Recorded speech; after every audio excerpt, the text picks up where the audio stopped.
अस्सलाम वालेकुम एवरीवन, कैसे आप सब। उम्मीद करते हो आप सब ठीक होंगे, खैरियत से होंगे। मैं भी ठीक हूँ, बोले तो खैरियत से हूँ। आप सुन रहे हैं नफ़रत मोहब्बत के पिछले पार्ट में जहाँ सारी रस्में हो रही थी, जैसे कि मेहंदी की रस्म हो चुकी थी, अब बारी थी संगीत की। उसी मेहंदी के दौरान ही नताशा संगीत का भी आयोजन करती है। वहाँ पर कुछ लोग डीजे आते हैं गाना बजाने के लिए, गाने गा रहे होते, डांस कर रहे होते, सब के सब मस्ती कर रहे थे। और हाँ, टाइम होता है खाने का। तब नताशा कहती है ओके हस्बैंड फैमिलीज, सब हस्बैंड को तरफ देख कर कहती है। तो कहते हैं हाँ बोलो, आप लोग अपने अपने लिए खाना और अपने अपनी वाइफ के लिए खाना लेके जाके उन्हें खिलाइए, क्योंकि टाइम हो चुका है खाने का। और आप लोगों को अपने मिसेस को अपने हाथों से खिलाना पड़ेगा, क्योंकि उनके हाथों में मेहंदी लग रही है। प्लस उनकी मेहंदी कुछ लोगों की लग चुकी है, कुछ लोगों की लग रही है। उनकी मेहंदी सूखने में टाइम है, लेकिन आप लोगों को इनको अपनी वाइफों को खाना खिलाना है। प्लीज़ बराए मेहरबानी कष्ट करके वहाँ से अपनी इस जगह से उठे। जो महफिल आप लोगों ने मर्दों ने लगाई है ना, उसे थोड़ी देर के लिए ब्रेक लगाइए और आके अपनी अपनी बीवियों के लिए यहाँ से खाना लेके जाइए। आप लोगों को अपनी बीवी का पसंद पता होगा, तो please carry on guys, please आइए खाने की टेबल पर खाना लेकर अपने बीवियों के सामने बैठ जाइए। ये कहकर वो करते हैं। और जितने लोगों की मेहंदियाँ हो चुकी तो मेहंदी वालों को कहती गर्ल्स, आप थोड़ी देर के लिए ब्रेक लीजिए, आप लोग खाना खाइए, फिर जब आप लोगों का खाना हो जाएगा तो फिर आप लोग मेहंदी स्टार्ट कीजिएगा, कोई प्रॉब्लम नहीं। तो कहते ओके मैम। जैसे ही ये कहती तो सब लोग अपनी अपनी जगह से हट जाते और अब उनके सामने बैठ जाते मेहंदी वाली जगह पर। जैसे कि मेहंदी वाली जगह की सीट रखी हुई थी, गोल कुर्सियाँ रखी हुई थी, उन्हीं पर उनके हस्बैंड बैठ जाते हैं और कहते ये पहली दफ़ा होगा कि हम अपनी बीवियों को अपने हाथों से खिला रहे हैं, ज़िंदगी में पहली दफ़ा होगा अंकल। वो चाहत के पापा को कहते नहीं, मेरा तो कई दफ़ा हो चुका है। रूम में न, बाहर खाना हम अपनी वाइफ को खिला सकते, अब बच्चों के सामने तो शर्म तो करनी पड़ेगी ना। तब एंजल आके कहती दादाजी मुझे भी खाना खिलाए ना, दादी को खिला रहे हो तो। लो देखा, ये होता है घर के अंदर, अगर खाना अपनी गलती से अपनी वाइफ को खाना खिला रहे हो तो पोतियाँ आखिर तंग करने लगती है कि उन्हें गोद में उठाओ, फिर उन्हें भी खिलाओ और उनकी दादी को भी खिलाओ। अब भला बताओ, हम एक टिकट में दो शो कैसे देख सकते हैं बेटा। ये कहकर सबको हंसते, सब लोग हंसने लगते। तब सब लोग एक दूसरे के सामने बैठते, जैसे कि चाहत के पापा चाहत की मम्मी के सामने, मिस्टर कपूर मिसिस कपूर के सामने, मिसिस वासु के सामने उनके हस्बैंड बैठते, पूजा के सामने शिल्पा। पूजा आए, ये तो हस्बैंडों का हो गया। तब नताशा को सब घूर के देख रहे थे, क्योंकि जॉन भी शिल्पा के सामने बैठ गई थी। तब सब लोग घूर के नताशा को देखते, क्योंकि नताशा फारिग थी। एक ही नताशा थी और लोग थे चाहत, पूजा, टीना, क्योंकि उनके कपल तो मेहंदी लगा रहे थे। यहाँ तक कि कामनी के सामने भी आकाश बैठ चुका था उसे खाना खिलाने के लिए, और आकाश ने भी अपने हाथ में कामनी का नाम लिख लिया था, क्योंकि वहाँ पर मर्दों ने यही काम किया था। जितने भी लड़के थे उन्होंने अपनी वाइफ का नाम अपनी हथेलियों पे लिख दिया था, तो आकाश ने भी वही किया।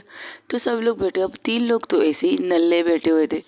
तब वो कहती है रिलैक्स गाइस रिलैक्स, मुझे इस तरह मत घूरो। 3 नहीं 4 थी, क्योंकि उनके साथ एक आरती भी आई थी। तो वो कहती है रिलैक्स गाइस, मुझे तो ऐसे मत घूरो। मिस आरती के हस्बैंड आ चुके हैं। वो देखते सामने आरती के हस्बैंड थे, तो कहते हो कृष्णा आया है। आरती को तो कृष्णा खिला देगा, और बच्चे आप 3 लोग, एक को दादी खिला देगी और बच्चे चाहत और पूजा मैं खिला दूंगी तुम दोनों को, रिलैक्स करो। ये कहकर जाके एक कुर्सी को हटाती और बीच में अपनी कुर्सी रख दी थी। चाहत और टीना एक साथ ही बैठे थे। तब पूजा कहती ये क्या बात हुई, मुझे खिलाने अपनी गर्लफ्रेंड को, अच्छा जाके मेहंदी खराब कर। तब टीना कहती खबरदार, अगर आपने अपनी मेहंदी खराब की है, खाना कई दफ़ा आप मुझे खिला देंगी, अगर आपने मेहंदी खराब की ना तो मैं आपकी जान ले लूँगी, समझिए। अब बैठी खाना कहीं दादी के हाथों से। ओके ओके बाबू, क्यों गुस्सा करती हो। तो वो स्पून लेती है, स्पून से टीना को खिलाती है। फिर चाहत की बारी जब आती है वो स्पून रखती है और अपने हाथों से खिलाती है। तो टीना कहती है ये क्या स्पेशलिटी है, इन्हें अपने हाथों से और मुझे स्पून से, मतलब चम्मच से।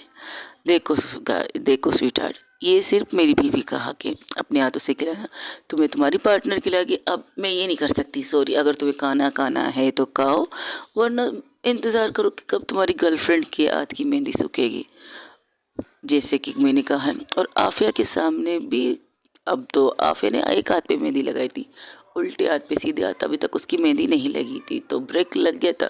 तो आफिया जाके टॉयलेट से खाना लाती है, अपने गोद में रखती है और बड़े आराम से बड़े प्यार से उसे खिला रही थी अपनी गर्लफ्रेंड सानिया को। तो कहती देखो कितनी अच्छी है, अक्लमंदी वाली काम की है उसने, अपने एक हाथ में मेहंदी लगाई और तुम दोनों हाथ एक साथ दे दे दो मेहंदी वालों के सामने, भुगतो, मेरा क्या कसूर।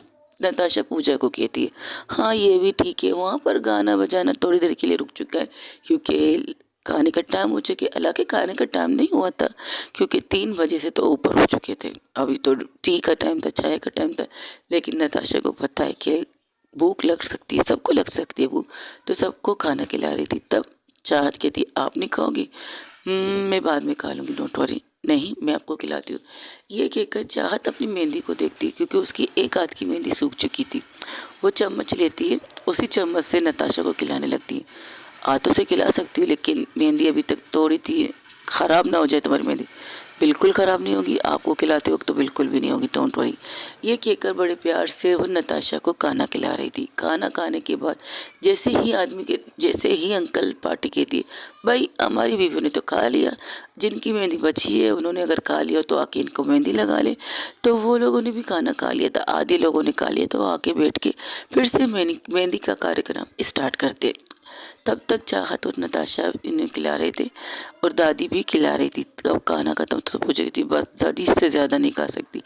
जॉन शिल्पा सब लोग ऐसे ही कहते, तो चाहत को और खिला रहे थे। तब चाहत कहती मुझे बस से और कितना खिलाओगे, तुम कह नहीं रही हो तो मैंने सोचा शायद तुम्हें कुछ ज़्यादा ही भूख लगी है इसलिए तुम्हें खाना खिला रही हूँ। नहीं मुझे बस से, आज के लिए इतना ही काफ़ी है। Okay.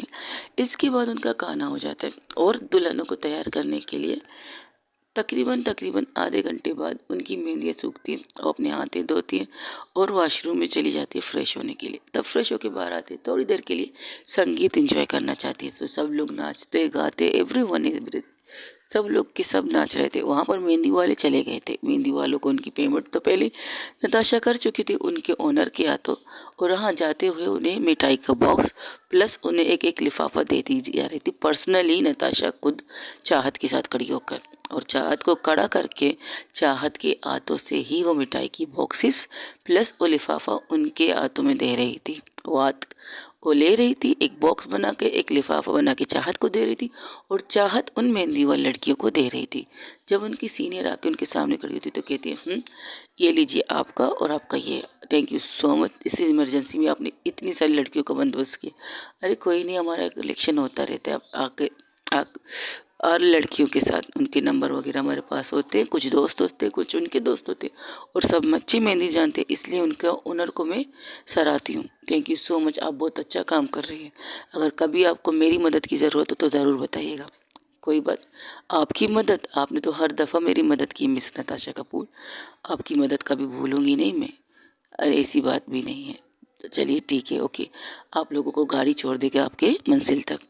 Thank you so much बेटा। वो मेहंदी वाली जो थी वो बहुत सीनियर थी, तो इसलिए उन्होंने नताशा को बेटा कहा। तो उन दोनों के सरों पर हाथ रख के कहने लगी सदा खुश रहो, इसी तरह साथ रहो और हमेशा इसी तरह लोगों की मदद करते रहो। ये कहकर वो लोग वहाँ से चले जाते। तब नताशा कहती है आपने इनकी क्या मदद की, पुरानी बातें छोड़ो। हाँ आप तो सारी पुरानी बातें करती हो, नई बातें तो आप कर नहीं सकती। चाहत, कोई मसला है क्या, तुम इतना कड़वी बातें आजकल क्यों कर रही हो? आपको मेरी बातें, आपको तो मैं भी तो कड़वी लगती हूँ, मेरी बातें भी कड़वी लगती है। बाबा रे बाबा, क्या गलती की है मैंने तुम्हारे साथ, ज़रा बताना पसंद करोगी, हुआ क्या है ये बताओ। कुछ नहीं हुआ है, सब कुछ तो करो, सबकी शादी करो, सबको हनीमून में भेजो, बस अपने और मेरे बारे में कभी बात मत करना। वो डायरी तुमने मुझे दी थी चाहत, उस डायरी में मैंने अपने और आपके बारे में पढ़वाने के लिए कहा था, लेकिन आपने तो, अच्छा तुम्हें ये सब अच्छा नहीं लग रहा, मम डैड की शादी अच्छी नहीं लग रही? अच्छी, मुझे तो बहुत ज़्यादा अच्छी लग रही है, मेरी सास ससुर की शादी हो रही है भाई, मुझे तो बहुत मज़ा आ रहा है। ये कहकर उसे वहीं पर छोड़ के जाके ढोल वालों के, डीजे वालों के सामने गाना बताती, ये वाला गाना लगाओ, ये गाना लगा। तब वो गाना लगाता है, मैं क्या करूँ राम मुझे बुढ़ा मिल गया, हाँ हाँ बुढ़ा मिल गया, ओहो बुढ़ा मिल गया, सब कोला है फूल बुढ़ा गोभी लेके आ गया, सब चोला है फूल बुढ़ा गोभी लेके आ गया। हो गई बदनाम मुझे बुढ़ा मिल गया, हाय हाय बुढ़ा मिल गया।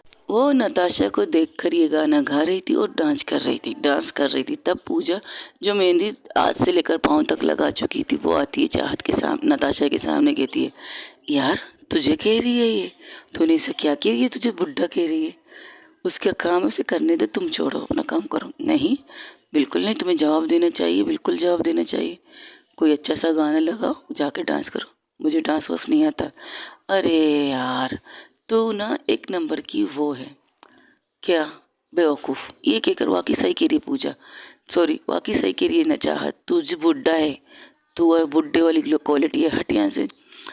अजीब दास्तां है ये, कहाँ शुरू कहाँ खत्म, ये मंजिलें हैं कौन सी, न वो समझ सके न हम, मुबारक है कि तुम किसी से दूर हो गए, किसी के इतने पास हो कि सबसे दूर हो गए। अजीब दास्ता है ये बूढ़ी, तू यही गाना लगा सकती है, साइड में हो जा भाई।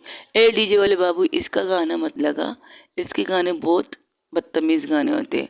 बेबी को बेस पसंद है दोस्त, जब उसको बेबी को बेस पसंद है, ये वाले सॉन्ग डीजे वाले बाबू जरा बहुत वॉल्यूम वाला गाना बजा। आज ब्लू है पानी पानी पानी पानी पानी पानी, और दिन में सानी सानी सानी सानी सानी सानी, आजा रोड तो पीछे यार रोटो, बड़ी किस्मत मेरी होगी। हाँ हाँ, मुझे गाना नहीं आता गाइस, सॉरी, बेसुरा गाती हूँ, आई नो बेसुरा गाती हूँ, तो छोड़िए इस बात को, आप स्टोरी सुनिए मेरा। इस तरह से म्यूजिक का भी सेशन हो जाता है। नताशा ने वो सब कुछ किया जो उसे करना चाहिए था, अपने दोस्त के लिए, अपनी फैमिली के लिए, यानी कि अपने मॉम डैड के लिए। उसने अपने दोस्त के लिए हल्दी भी की, अपने मॉम डैड के लिए भी की। एक ही दिन में नताशा ने, जिस तरह से उस जगह की डेकोरेशन चल रही थी, वहाँ पर लोग रुक नहीं रहे थे, क्योंकि वो जगह छोटी नहीं थी, वो फार्म हाउस बहुत बड़ी थी, बहुत बड़ी, और इतनी बड़ी थी, उसकी जगहों पर गैप थे कि वो एक जगह पर अगर मेहंदी करेगी तो दूसरी जगह को तैयार कर देगी हल्दी के लिए हुई थी। इस तरह से अब वो तैयारी कर रही है मंडप की, और उन्हें वहाँ छोड़कर, म्यूज़िक को छोड़कर वो चली जाती है मंडप तैयार करने के लिए। मंडप के चारों तरफ बहुत खूबसूरत से सजावट करवाती है, दोनों मंडपों पे बहुत खूबसूरत से। और हाँ, सबसे इम्पोर्टेंट बात, वहाँ का मंडप, पूरा मंडप ताज़ा फूलों से तैयार करती है, पूरी तरह चारों तरफ जैसे कि होना चाहिए वैसे परफेक्ट, बहुत ही खूबसूरत तरीके से डिज़ाइन किया होता है। तब तक पंडित जी भी आ चुके। पंडित जी अपने काम कुछ कर रहे थे, क्योंकि उन्हें अभी तो दूल्हा दुल्हन की ज़रूरत नहीं है। वहाँ पर नताशा पैगाम भेजती, बस बहुत हो गया नाच गाना, अब जाके दुल्हनों को तैयार करो और तुम सब लोग भी जाके तैयार हो जाओ। ये कहकर नताशा जो पार्लर से लोग बुलाए थे उन्हें के हवाले कर देती इन सबको, और जो मर्द होते हैं वो जाते दूल्हे को तैयार करने के लिए। दूल्हा बेचारा कहता है ना मेरा दोस्त है ना मेरा कुछ, तब नताशा कहती तुम्हारी पसंद थी, जाओ तैयार हो जाओ। आकाश, अपने भाई को तैयार करने जाओ। जी मैडम। ओके नताशा दी, जाके तैयार करता। ये कहकर सब लोग अपने अपने कामों पे लग जाते हैं। वहाँ पर थोड़ी थोड़े मेहमान आने स्टार्ट हो जाते। नताशा ने इमरजेंसी में जो ज़रूरी लोग थे उन्हें बुलाया था, इन्हीं से ज़्यादा किसी को नहीं बुलाया था, क्योंकि ना पूजा चाहती थी, सॉरी गाइस, नामों में अक्सर मिस्टेक कर देती हूँ, ना शिल्पा चाहती थी, ना कि न मॉम डैड, बस उनके जानने वाले कुछ जो करीबी उनके दोस्त थे उन्हें बुलाया गया था, इनसे ज़्यादा किसी को नहीं। उन्हें देखकर वो कहती ये तो इमरजेंसी शादी होगी भाई, मुबारक हो, खैर मुबारक हो, लोगों को बिठा देती। वहाँ पर बैठने का भी सिस्टम रखा गया था। तो तकरीबन करते करते तकरीबन रात के 9 बज चुके थे। 9 बजे दुल्हनें तैयार होके आती हैं, पहले दूल्हे आते हैं, मंडप पर बैठते हैं और पंडित जी उनके साथ कुछ रस्में करते हैं, जैसे कि पूजा वगैरह करते हैं दूल्हों के साथ। फिर उनके बाद दुल्हनों को बुलाया जाता है। तब लड़के खड़े होते हैं अपनी जगह से, अपनी दुल्हनों को लेने के लिए इस मंडप से नीचे आते हैं। नीचे आते 2 कदम चलते जो सामने से एक गोल सा स्टेज बना है जहाँ पर दूल्हे जाके खड़े हो जाते हैं और माला के लिए, और पंडित भी जाके उनके साइड में खड़े हो जाते हैं। तब दुल्हनों को देखकर दुल्हन जिस तरह तैयार होके आई है, और टीना मम्मा ने वही सूट पहना था, वही दुल्हन वाला ड्रेस पहना था जो सानिया की नताशा की मोम ने अपने हाथों से बनाया था, और उस पे वो लाल ड्रेस ज़बरदस्त लग रहा था बहुत ज़्यादा। उन्होंने ज़्यादा डार्क मेकअप नहीं किया क्योंकि पार्लर वाले से कह चुकी थी मुझे नॉर्मल करना, और उस नॉर्मल में भी वो गजब की खूबसूरत लग रही थी। नताशा जब अपनी मोम को देखती और अपनी दोस्त को देखती तो उनकी तरफ जाती है। कुछ पूजा होती है जो दादी कर रही थी दोनों दुल्हनों की, दोनों की आरती करती है, दोनों को टीके लगाती है दोनों को। फिर वो कहती है अच्छी लग रही है तुम दोनों। तब नताशा आती है उन दोनों के सामने। पता नहीं था कि मोम की चॉइस इतनी अच्छी है, पता नहीं था। आप बहुत ज़्यादा अच्छी लग रही है मोम, बहुत ज़्यादा। ये कहकर अपने जेब से कुछ पैसे निकाल कर उन पर वारती है। और बता दूं नताशा भी फ्रेश हो चुकी थी, नहा चुकी थी, और उसने पहना था एक वाइट कलर का सूट, ऑफिस सूट कह सकते हो उसे, लेकिन उसमें वो गजब डाल रही थी वाइट कलर का। और चाहत ने वाइट कलर का लहंगा पहना था, बहुत खूबसूरत न चाहत भी लग रही थी। वो भी थोड़ी बहुत तैयार हुई थी और उसे देख कर कहते माशाल्लाह तुम्हारी वाली भी तो ज़बरदस्त लग रही है, हॉट एंड सेक्सी। पूजा उसके पास आके कहती है मैंने अभी तक देखा नहीं है तो कहाँ से कहूँ हॉट और सेक्सी लग रही है वो। हाँ ये भी ठीक है, वो तो अभी तक आई नहीं है, लेट लतीफ़ है वो। एक्सक्यूज़ मी, भाभी को ऐसा मत कहो, वो आ जाएगी। तो भी तो कह रही हो हॉट एंड सेक्सी, अभी तक देखा नहीं तो मैं तारीफ नहीं कर सकती। फिलहाल मुझे मेरी मोम और मेरे दोस्त की तारीफ करने दो जो इस वक्त मेरे सामने खड़ी है। और दोनों के सामने जाती है, उनकी आंखों से काजल निकाल के उनके कान के पीछे लगा कहती है किसी की नज़र ना लगे, हम सबकी में से किसी की नज़र ना लगे, आप दोनों बहुत खूबसूरत लग रही हो, बहुत ज़्यादा। ये कहकर अपने हाथों से दोनों का हाथ पकड़ती है, उसी जगह लेके जाती जहाँ पर दूल्हे खड़े उनका इंतज़ार कर रहे होते। और दूल्हे भी फिर से उस जो गोल टेबल थी, जो गोल घूमने वाली थी, वो उससे उतरते अपने पार्टनर का हाथ लेते और उसी पर फिर से चढ़ जाते।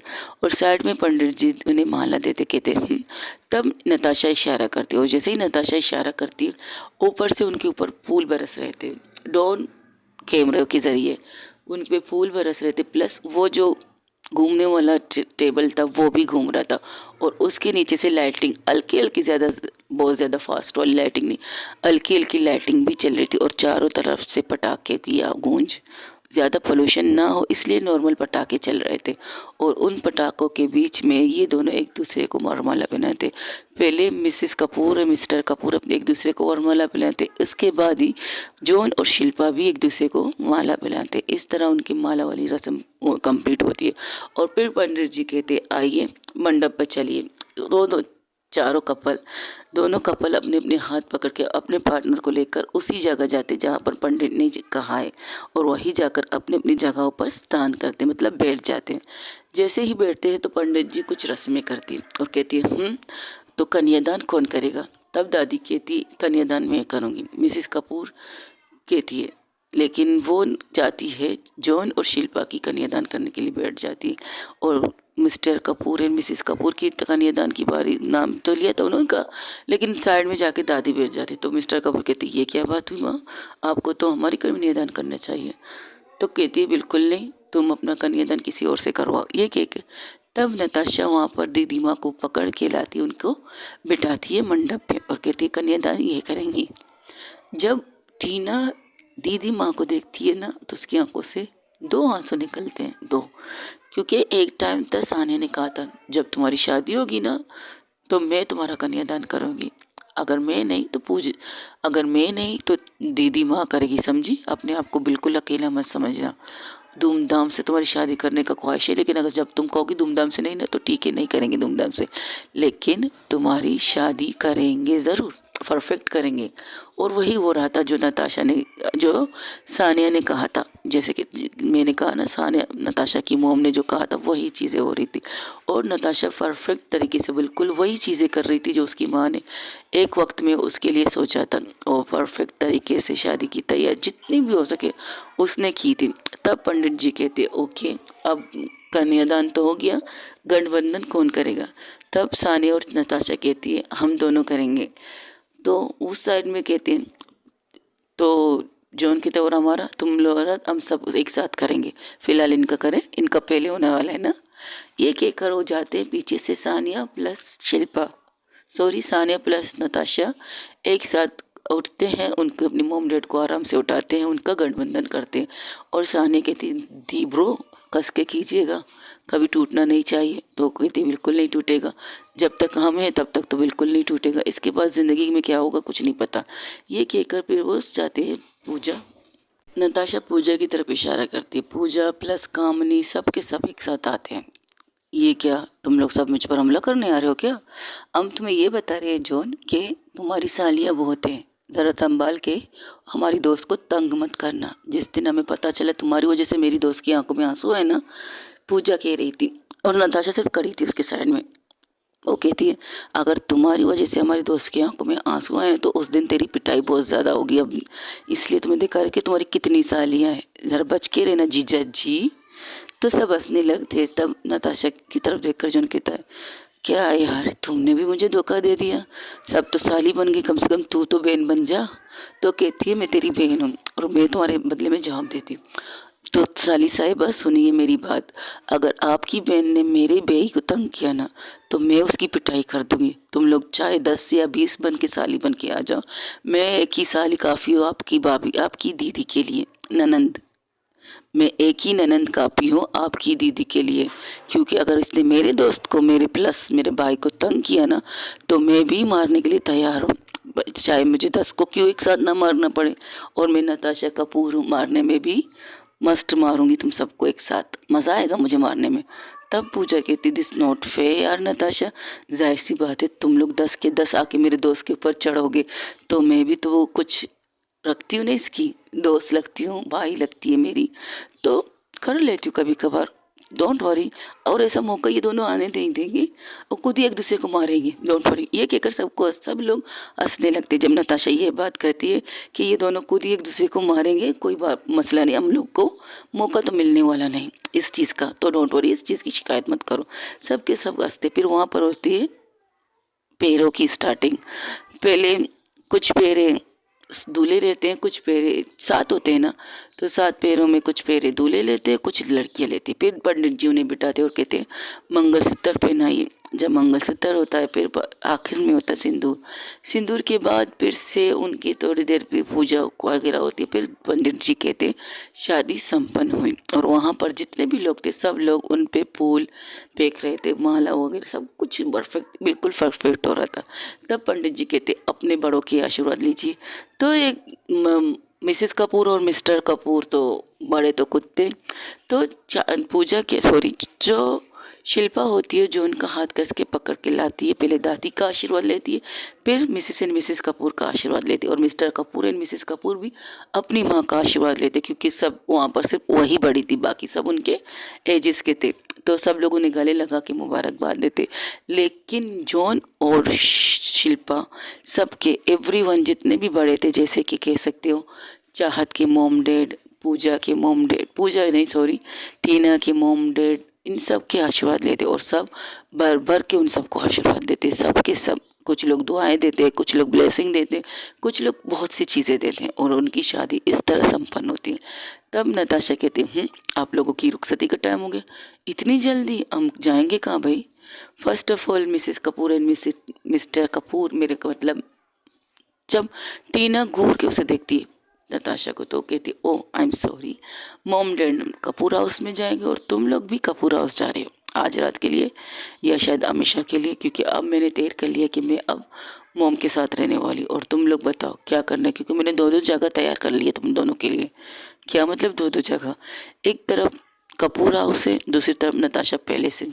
दोनों को तुम लोगों के लिए परफेक्ट फर्स्ट नाइट के लिए तैयार किया है। अब तुम लोग बताओ कि तुम लोगों को जाना कहाँ है?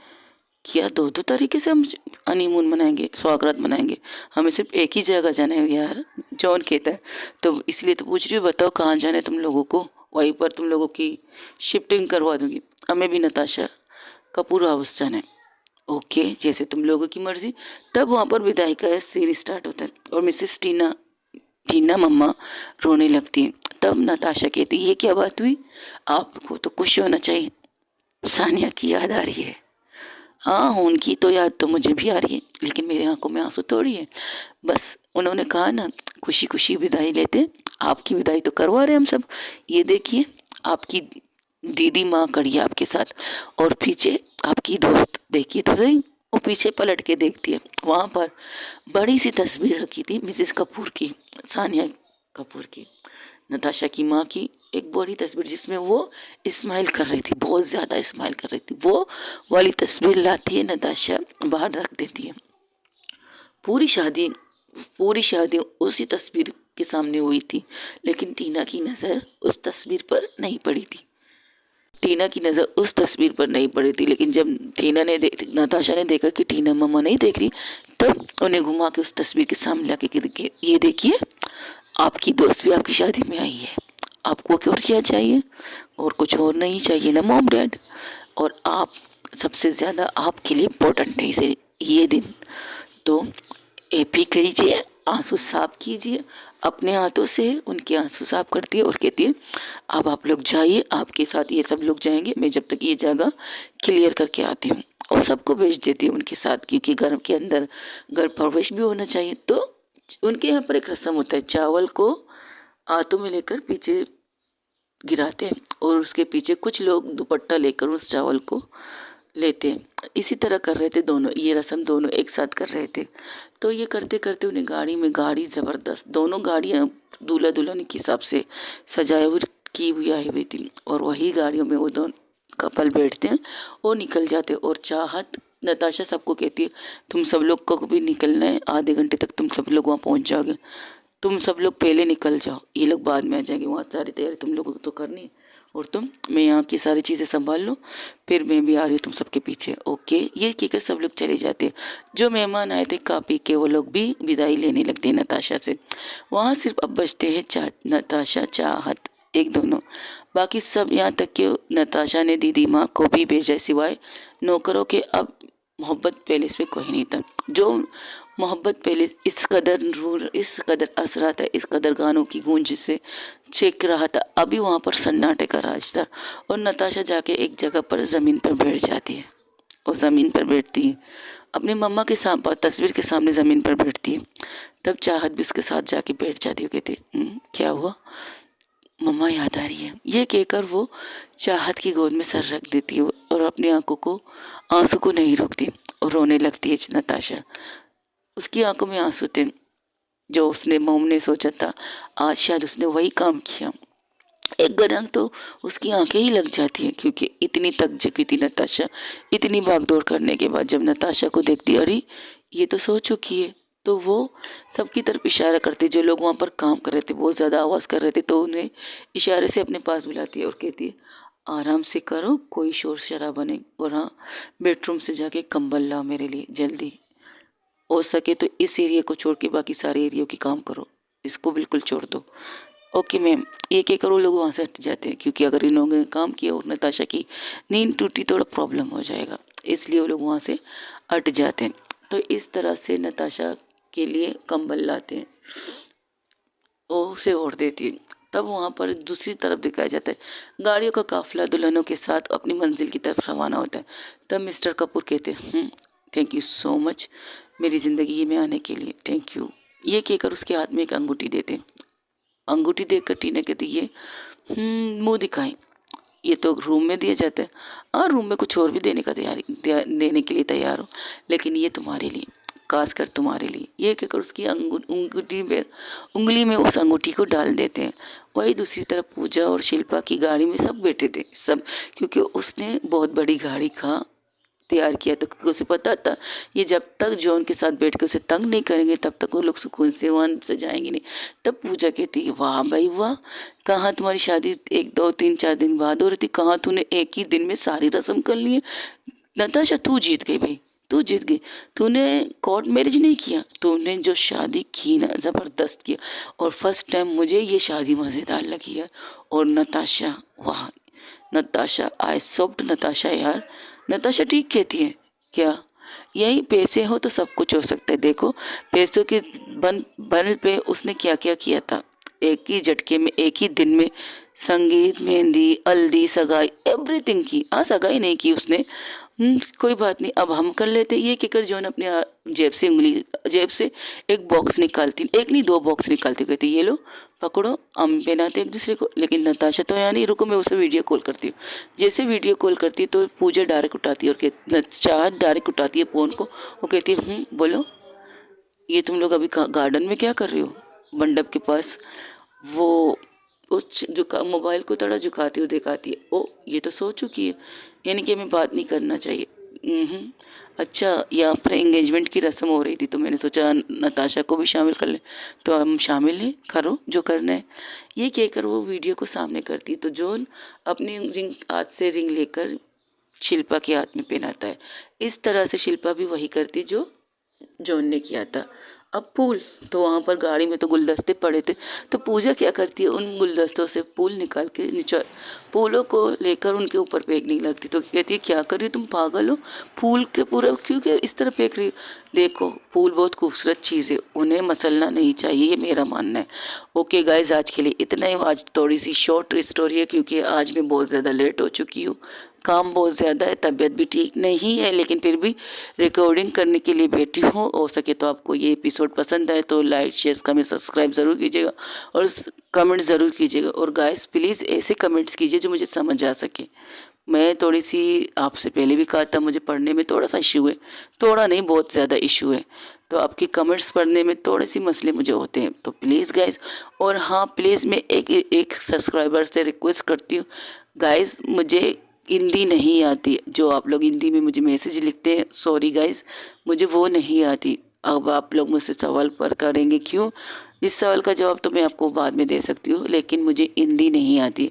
आपके कमेंट्स का जवाब तो मैं दे देती हूँ क्योंकि मैंने पढ़ी नहीं है, मुझे समझ जो नहीं आती है, इसलिए हो सके तो मुझे ऐसे लिख के भेजिए जो मुझे समझ आ सके। आपका दिल नहीं